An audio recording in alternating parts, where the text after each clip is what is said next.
gonna jump to taking mount from side control. So let me have you, yeah, that's a good position right there. Okay, so we're in our side control, right? Here we are. We got Dan pinned right here. If I want to go to mount, my favorite way to go into mount, which I think is the most effective from side control, is going to be to pull the guy's legs and then step over and triangle them and sort of shimmy my way up into mount. So when we do this, we're in our normal side control 2 right here, right? I'm going to get pressure, shoulder pressure on Daniel's face right here. I'm going to get a good grip on his gi right here, right? From right here, I'm going to turn my hips towards his hips. So I'm going to get on my left hip if I'm on this side, my right hip if I'm on the other one. So my hips are facing towards his legs. When I do this, I keep one leg further back, one leg further in the front so that I have a good base. Dan tries to bridge into me real hard. He doesn't just roll me over my back legs. My legs are together like a log. He'll roll me. So as I'm here, turn my hips, this leg's down, this leg's up. I have some good control here. What I'm gonna do from here is most of the time I'm gonna do a little push on his legs right here. And as he starts to push his legs back against this push, I'm gonna grab his top leg. So I'm gonna switch from pushing on this leg as I feel some resistance to pulling on this leg. I'm gonna pull him really fast and dynamically in this direction.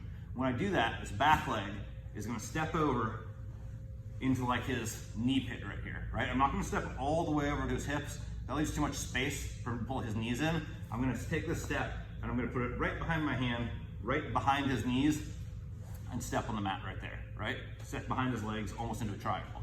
From here, this knee is now gonna go to the mats here. Boom, I'm on his legs. I just need to maintain this control, maintain a base here, shimmy up a little bit. I'm gonna do a mount position, right? The reason why I go after that top leg, collapsing it towards me instead of pushing his legs away, I'm gonna see right here.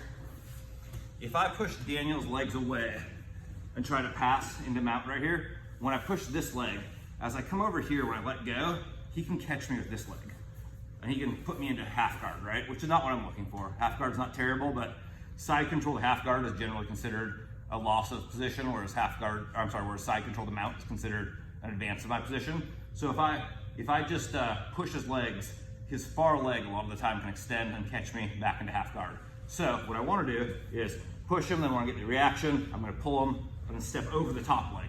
So I'm over his top leg, I'm over both of his legs. And then I can easily put my leg down. There's really nothing he can do to stop me from getting that leg triangle and then moving into mount position. If you feel like the person's legs are kind of loose, you can just do a dynamic motion and just bam, flaps them, come over there, right? You're gonna have to sort of drill this a little bit and get the feeling for when you're gonna push, because the guy's giving you good resistance, then pull it back, when you're just gonna clap his legs down, because you know you sort of either catch him sleeping, or maybe you're real strong and you're able to do that to the guy you're going against. Drill both of them, push it, pull it, step over, and then also just clap the legs down, step over, and get your way into mount.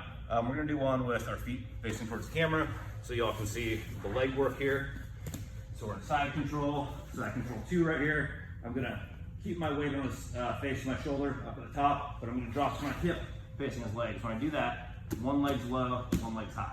So if Daniel tries to bridge into me, I have a base back here where I don't just roll like a log, right? If the guy's bridging like this is actually a very good time if he does like a power bridge or sort of extended to just clap the legs, right?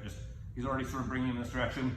Okay, bam, step over, come right here. If he doesn't have that reaction, if he just kind of relaxes and you can tell he's thinking it through, then I'm generally gonna push. When he pushes back, claps it, up there, and going back right there. So that's the basic high knee pull transition from side control to mount.